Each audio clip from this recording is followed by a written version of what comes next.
Asante bana. Wewe zungumza tu. Kama niko pabaya niongee tu. Alikuwa anazungumza Master Stambuli hapa na Jaji Manyota. Karibu sana kwenye kamati bwana. Habari za asubuhi. Habari za asubuhi nzuri. Habari za kamati. Tunamshukuru Mwenyezi Mungu. Nimeona taarifa asubuhi. Jana ilikuwa ni jana, yes. Jana. Rais Mwinyi agoma kuvunja katiba ili abaki madarakani Zanzibar. Nikaona ni taarifa kubwa ikaanza kujadiliwa. Kwani hizi taarifa na fununu zilianzia wapi? Karibu sana. Unajua mwenyekiti, katika wanakuwa wanafaidika zaidi na uwepo uongozi fulani. Sasa hawa wa mara nyingi huwa wanaanza kuleta chokochoko kwa uongozi uliokuwepo. Na nimshukuru sana makamu mwenyekiti Rais Mwinyi akazungumza clear kabisa kwamba yeye ameapa kulinda katiba ya nchi na katiba ya chama chake. Na ukiangalia katiba ya nchi ya mwaka 1984 katiba ya Zanzibar imeeleza wazi kwamba kiongozi atakaa kwa vipindi viwili vya kuchaguliwa. Ndio. Na ukija kwenye katiba pia ya system, nikiwa kama msemaji wa system Zanzibar, kwamba tumesema kwenye chama chetu kiongozi nafasi ya urais atahudumu kwa vipindi viwili. Sasa kama wewe mwana system unajua, tena kama wewe kiongozi labda wa baraza la wakilishi au bungeni, unajua katiba ipo ya chama chako inaeleza hivyo, inaeleza katiba ya nchi, alafu unaenda kuanzisha mjadala kwenye vyombo vya kutunga sheria wakati tuna mambo mengi ya kuwajadili ya kuwatumikia Watanzania. Wanahitaji maji, wanahitaji elimu, wanahitaji matibabu. Unakwenda kuanzisha vitu ambavyo mjadala rais aongezewe muda. Wakati katiba mmeapa mnaijua. Kwa maana alichokifanya Rais Mwinyi ni kitendo cha kishujaa, kuwakata tamaa. Kuwakata tamaa wale wanaotarajia kwamba waendelee kufaidika uwepo wa Rais Mwinyi, kwamba Rais Mwinyi atavunja katiba ya nchi yake na chama chake sio sahihi. Na ndio maana kama ni msemaji itabidi nitoe andiko kabisa kuwaambia kwamba katiba ya system itabaki vile vile baada vipindi viwili vya Rais Mwinyi, hata kama kaijenga mbingu ardhini. Unajua mbingu? Ndio. Afanye vizuri vipi ikifika muda wake wa kumaliza kuheshimu. Na kwa mfano nikwambie mwenyekiti, leo unaweza kumpata rais mzuri kama Rais Mwinyi, ukabadilisha katiba. Kesho unampata shetani kama Mbeto, unamuondoa vipi? Unakwenda kuwatesa nchi. Ndio maana nchi zote zinaongozwa kwa mujibu wa sheria, taratibu za uongozi. Kwa maana Rais Mwinyi atahudumu kipindi chake hiki cha pili. Ikifika 30 chama kitaenda kwenye mchakato wa kumtafuta mwingine wa mbisi. Na mimi nikwambia CCM tuna watu wengi tu wazuri. Wanaweza kuongoza nafasi hiyo. Na nikwambie mwenyekiti kwamba hakuna chuo cha kusomesha urais duniani. Unaweza kwa vyuo vya kusomesha uongozi kukusaidia baadhi ya vitu fulani. Hatujatarajia Rais Mwinyi angekuwa vile. Na tunaweza tukampata mwingine mzuri kuliko Rais Mwinyi. Kwa sababu urais hausomewi. Urais hauna labda vigezo hivi ndio utakuwa kwa rais. Kwa maana hiyo mimi imani ndani ya system tuna makada wengi kama hichi kikubwa, tuna wanachama zaidi ya milioni 13. Tutampata tu badala wa Rais Mwinyi wakati ukifika, lakini kwa sasa Rais Mwinyi hana mpango wa kubadilisha katiba aidha ya Zanzibar wala kushawishi vikao vya halmashauri kwa taifa kamati kuu na mkutano mkuu kubadilisha katiba ya system tukampa loophole nyingine ya kuongoza. Rais Mwinyi ni awamu ya 8. Wamepita marais wengi kabla yake, wamehudumu wakaondoka, na yeye ataondoka. Sasa kama kuna kikundi kinajiweka ili kuchochea hizo kitu, wataangukia pua. Niwaambie tu waanze kuandaa utaratibu mapema. Kama waanze kutafuta kujikweza kwenye maeneo mengine watajua wenyewe, lakini ndani ya Chama cha Mapinduzi tutasimamia misingi ya CCM, tutasimamia misingi ya katiba ya nchi kuhakikisha katiba haichezei, na tunafuata utaratibu ambao tumejiwekea na utamaduni wetu ndani ya nchi yetu, kuheshimu katiba na sheria za nchi yetu. 2026 hii ndo kwanza tumetoka kwenye uchaguzi mwaka jana. Kuna watu ambao wanafikiria masuala ya uchaguzi wa 2030 ndani ya Chama cha Mapinduzi mpaka sasa tunavyozungumza. Ndio.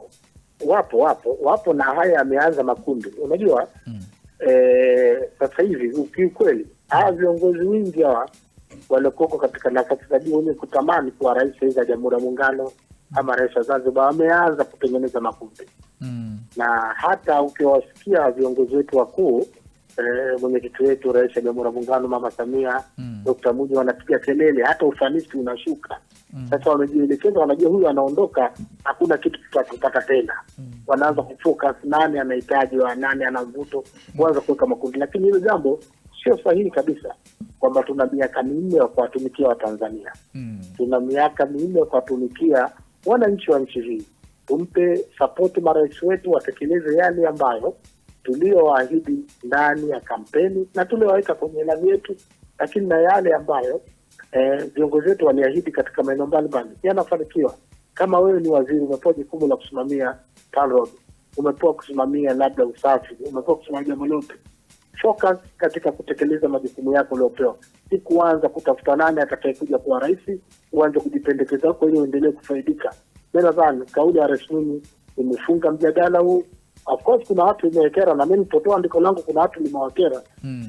Kweli ndio huo. Nimewekwa hapa kuisemea CCM. Kama naisemea CCM, misingi ya CCM tulijiwekea kwenye katiba yetu ya mwaka 1977 kuheshimu utaratibu ambao tuliokubaliana, na hatujafanya mabadiliko hayo kwenye katiba zetu. Kwa maana hiyo, viongozi wetu watahudumu kwa kipindi cha pili, na kikimaliza tutaanza mchakato ndani ya chama kutafuta mrithi wa Dr. Mwinyi wakati ukifika. Kuna mpasuko ama mgawanyiko ndani ya Chama cha Mapinduzi? Hatuna mpasuko. Katika chama kiko vizuri, hatuna mpasuko. Kwa sababu hawa tunawajua. Hawa ni watu ambao wale wafaidikaji. Sasa mtu mfaidikaji, wengine wapo wana nguvu kwa sababu wamekuwa na resource nyingi ama wamefaidika uwepo wa kiongozi fulani kujiongezea resource na mitaji. Sasa wanataka kutumia nguvu ile kushawishi umma, kuwashawishi wafanye maamuzi kwenye vyombo vyetu vya kisheria ili wapeleke hicho kitu kama mswada wanaita ama hoja ili ipite. Lakini mimi nadhani kama wanazo fedha zao waeke, watatumia kwa mambo yao mengine.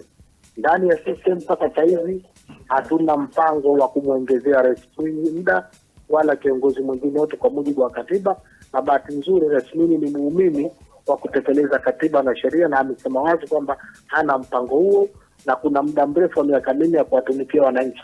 Kwa hiyo Rais Mwinyi ameweka wazi, yeye atamaliza muda wake, ataondoka, na anaamini atakayekuja atakuwa mzuri zaidi kuliko yeye.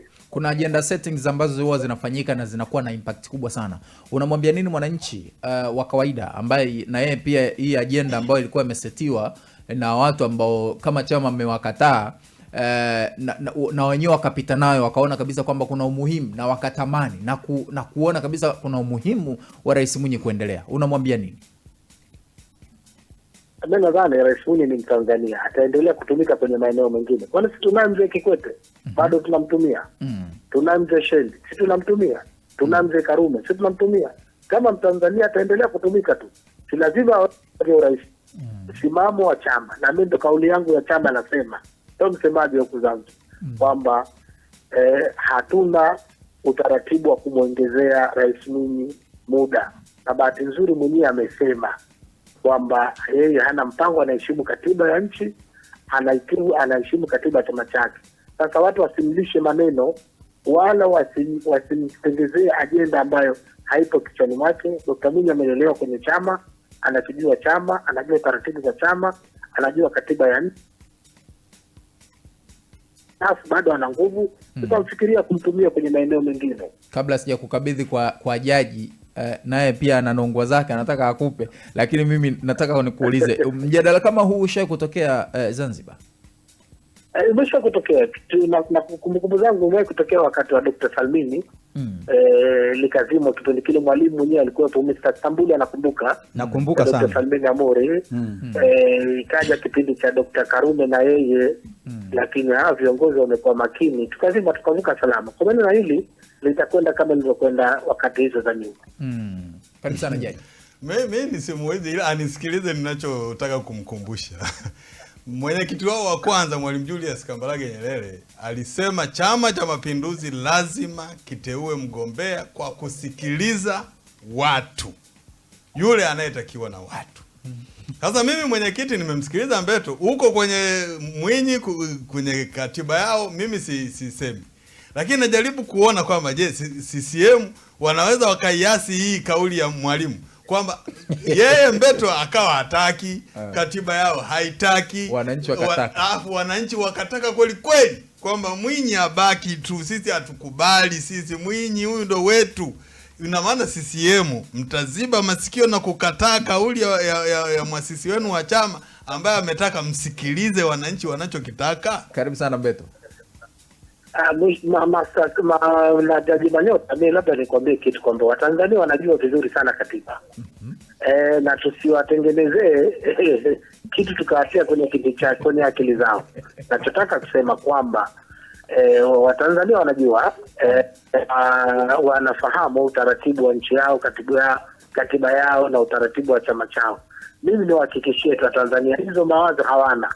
Rais Mwinyi kafanya mambo mazuri makubwa, tutaendelea enzi, lakini tutampata mwingine atakayefanya mazuri kama hayo. Uzuri hawa watu wanaongozwa na misingi ya katiba, sheria, lakini kumbuka na Jaji Manyota, tuna chama kinawasimamia hawa watu na tuna vikao vya juu kutathmini kazi zao, na tumeshawahi kufanya hapa kwa viongozi mbalimbali walikuwa ambapo perform vizuri, basi chama kinashauri na baadaye mambo yanaendelea vizuri. Kwa maana hiyo sina mashaka wananchi wanapenda kuona tunafuta katiba, sheria, na ndio maana mijadala mingi watu wanasisitiza kwamba nchi tufuate sheria, tufuate na katiba ya nchi. Kwa maana hiyo sina mashaka wananchi tunajua, na kauli ya Mwalimu tunaishi nayo. Tunaishi nayo kwamba lazima tusikilize watu wanataka nini, lakini kati ya watu serikali na watu 50 ndani ya Chama cha Mapinduzi wameomba hiyo nafasi. Na wewe unajua Jaji Manyota kwamba ndani ya Chama cha Mapinduzi nafasi ya rais nafika mpaka 41. Hivi utakunambia kati ya watu 41 wote hakuna mtu mwenye sifa? Tutampata tu mwenye sifa na atakayeweza kuvaa viatu vya Rais Mwinyi, na japo kuwa vitampoa kidogo, lakini tutaenda naye na sio wasaidizi situpo bwana. Mtamtengeneza. Ni watoe hofu wananchi kwamba wataendelea kutii na kuheshimu katiba. Rais Mwinyi kweli amefanya vitu vizuri na anaendelea kufanya vitu vizuri, na sisi tutajitahidi, tutakayempata mrithi wake tutaangalia pia na uwezo wake wa kubuni, kupenda na kusimamia kama alivyofanya Rais Mwinyi. Sawa, yupo Daudi Kibula, yupo Peroxide kutoka Indonesia, yupo Mwesi, yupo Leonard Lushika, yupo Kafanabo, yupo Halima Masai, yupo Ax Medicali na wengine wengi wanafuatilia kamati. Lakini tulikuwa tuna mjadala hapa unahusiana na CCM kupoteza mwanajeshi wenu mmoja usiku wa kumkia jana. Kama Chama cha Mapinduzi mnalizungumziaje hilo? Na ni mwanachama ambaye tunafahamu nguvu yake so nyepesi kidogo. Karibu sana. Mwenyekiti, unamzungumzia mwanachama gani mwenye nguvu? Sasa Chama cha Mapinduzi kina nguvu kuliko mtu. Kwa hiyo mnataka kusemaje? Mtajie tu. Mtu wa kawaida tu. Nani unataka kumzungumzia? Msigwa? Msigwa, mimi namzungumzia Msigwa. Mchungaji Peter. Mchungaji Peter Msigwa. Peter Msigwa ni mtu wa kawaida tu. Mwanachama wa kambi, alitoka kwao. Kumbuka kwanza Msigwa alikuja CCM baada ya kuvurugana, kukosa mwenyekiti wa kanda huko. Walivurugana huko, akaja. Kwa maana hiyo kama mtu ambaye anakuja kwa kufuata vyeo nafasi, huyo anawalake. Sisi CCM tunalelewa, tumekuwa katika training na mataifa mbalimbali, tumeaminiwa nafasi mbalimbali. Sasa ukimwona mtu ambaye anakuja halafu anakosa kitu, Waingereza wanasema tolerance, uvumilivu, kwa kisiasa chama ni kikubwa sana. Kwa maana hiyo mimi nimeona kwamba, na mimi labda niseme tumesitumia nguvu kubwa kumwelezea mtu wa kawaida, mimi kama katibu mwenezi, kwamba alikuja kwa sababu zake na ameondoka kwa sababu zake, tumwache aende. Alima anasema mmemtuma tena. Alima anasema mmemtuma Chadema akawavuruge kidogo. Sehemu ina nguvu na watu wengi tu wa kufanya kazi. Sioni ni kiongozi kwenye upinzani ama uwezo wa kusimama na CCM. Sehemu na watu ambao wameandaliwa muda mrefu. Ni ina hazina. Siku zote Manyota anasema tuna CCM, tuna watu wengi wenye uwezo, ni kupanga tu na kuwatumia. Na wewe subiri tu, muda si mchache utaona Batalia inapokwenda kukamilisha mission ya kuwafahamisha wananchi nini CCM imesimamia serikali yake, na tutaendelea kudumisha amani, utulivu na kuwatumikia wananchi kwenye shida za. Huo ndo mkataba wetu baina sisi na Watanzania. Hatuna muda kuwajadili watu, tuna muda kushughulikia matatizo ya Watanzania siku hadi siku. Mbeto, mimi nikushukuru sana. Na swali langu moja lakini ngoja niliache kwa leo. Ukitulia tutalizungumza. Hakuna shida bwana. Lilikuwa zito. Hilo swali nahisi ni zito sana kwa leo. Lakini mimi nakushukuru sana. Uliza tu. Hakuna swala zito nisipate majibu. Mimi nitakwambia hatuna majibu nalo. Nilikuwa nauliza bana na mamangu bana, yule mwenyekiti wa UWT bana. Imeishia wapi ile kauli bana? Mbona hivyo? Satanda. Mbona mnapenda kuwakuza mambo bwana? Mbona mnapenda kuyakuza mambo bwana? Ndio maana nikasema. Ndio maana kairisha. Ndio maana niligairisha bwana. Sasa mwenyekiti amezungumza. Ikumbuke yule ni binadamu. Binadamu na nia yake haina maana kwamba kama hivyo mlivyoitengeneza. Kwa maana niseme tu amezungumza, na kama kauli ilikuwa na ukakasi basi tuchukulie kama ameteleza tu kama yetu, na basi mambo mengine yaendelee. Nchi bwana haiongozi kwa matamshi ya mtu. Nchi inaongozwa kwa sheria na taratibu. Kama kuna mtu yote kavunja sheria, vyombo vya sheria vitachunguza, vitachukua hatua.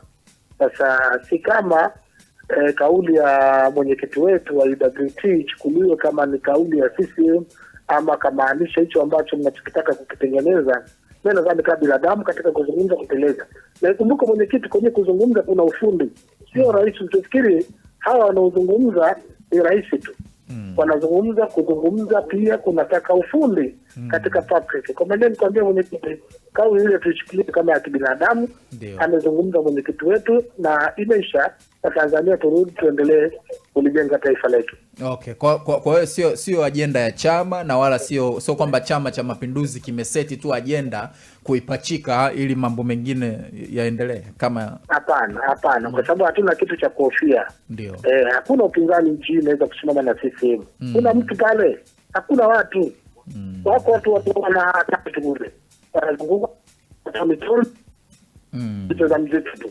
Sasa tunasema chama makini tumekabidhiwa na Watanzania. Sawa, kwa hiyo kwa kumalizia, Mbeto, amjamtuma Msigwa kwenda kuiharibu Chadema? Sisi hatujua kumtuma mtu hata mmoja. Mtu anakuja kwa mapenzi yake, na bahati nzuri anapokuja hawa tunawapa nafasi huwa anajieleza. Nimekuja, nimefikia. Nina kitoka basi atakuwa na siku zake. Amekuja, tumempokea kama Mtanzania na ameondoka, tunamtakia kila laheri kama Mtanzania. Akaendeleza siasa za harakati huko kwetu, hatuna zile siasa za harakati na watu. Nikushukuru sana Mbeto. Najua uko safarini, lakini nikushukuru sana kwa muda wako. Tuna discuss. Basi. Ndio. Naam, nakwambia nikushukuru sana. Nikushukuru sana kwa muda wako. Asante sana mwenyekiti. Asante sana. Naam, ni mwenezi wa Chama cha Mapinduzi Zanzibar, Mbeto Hamisi Mbeto kwenye kamati. Mmemsikia? Bana wajamtuma bana, mlikuwa mnamsingizia.